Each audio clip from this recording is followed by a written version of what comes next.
गांव में दो बिल्लियां रहती थी।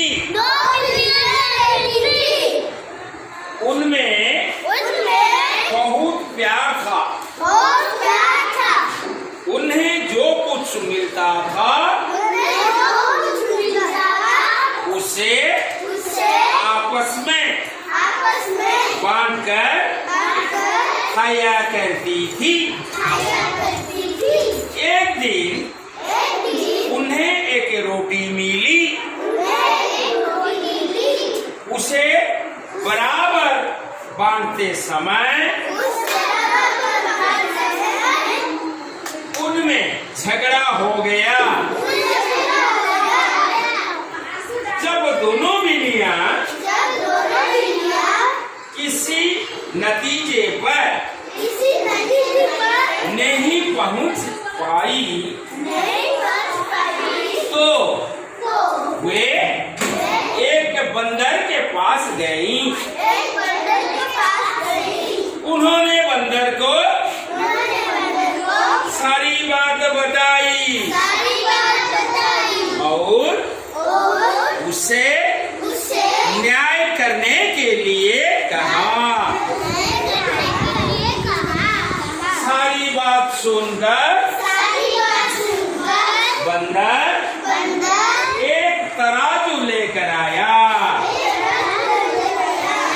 और दोनों टुकड़े तराजू के एक एक पलटे में रख दिए। तुलते समय जो पलड़ा भारी लगता वह उस तरह वह उस तरफ से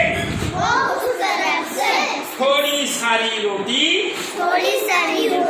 तोड़कर अपने मुंह में डाल लेता। इस तरह बंदर कभी इसी तरफ से कभी उस तरफ से रोटी तोड़कर अपने मुंह में डाल लेता। जब बिल्लियां ने देखा कि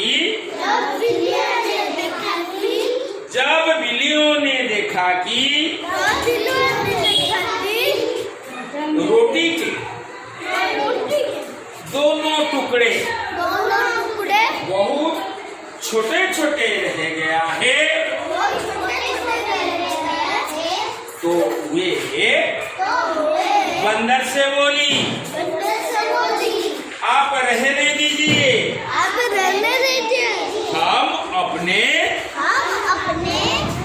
आप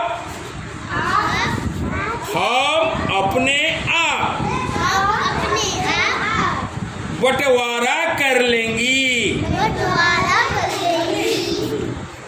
तब बंदर बोला जैसा आप ठीक समझो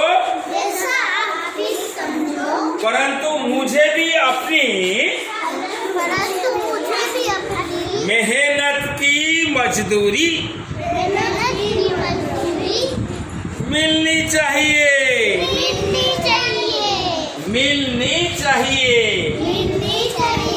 इतना कहकर बंदर ने बाकी बचे हुए रोटी के दोनों टुकड़े खा लिए और बिल्लियों को वहां से भगा दिया। दोनों बिल्लियों को अपनी गलती पर बहुत दुख हुआ। इससे हमको शिक्षा मिलता है आपस की फूट का फायदा दूसरे ही उठाते हैं।